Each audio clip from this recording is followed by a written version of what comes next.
係，我叫丁彩蓮，我今年70歲，我有一個仔一個女，有7個孫。我喺大門樓安祥街出世嘅，喺嗰度住咗幾十年。因為我哋住喺牛車水，牛車水每一個角落都係講廣東話嘅，廣府話嘅。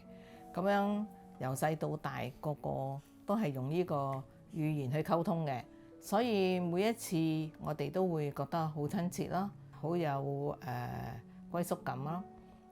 喺我個時代有好多都係跟政府去做，同細路哥講華語，講英文。停止方語呢，嗰個時代就冇廣府戲睇，但係嗰陣時我哋仲有好多老人家，對佢哋嚟講，但係對後生嚟講呢，就比較容易啲。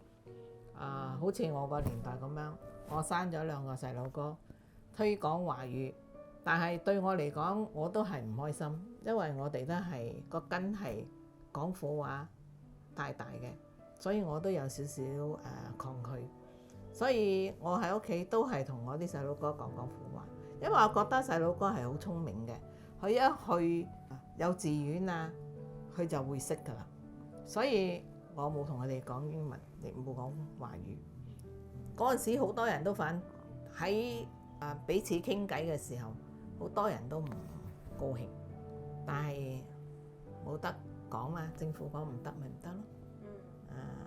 而家啲年輕人唔識講方語，因為由細到大都冇教佢哋嘛，咁佢哋覺得冇興趣咯。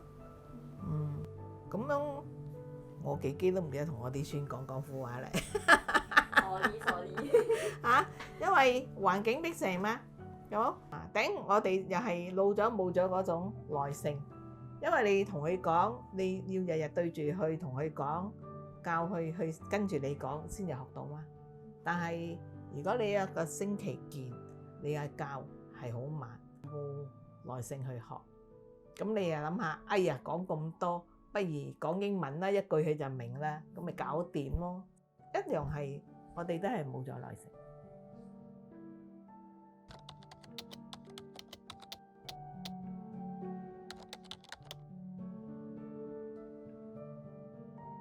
要做一個正能量的人，做一個謙卑嘅人。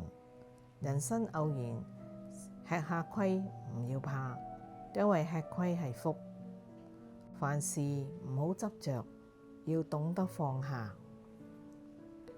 希望現在的青年會將方語代代傳落去，唔好俾佢消失，要珍惜啊！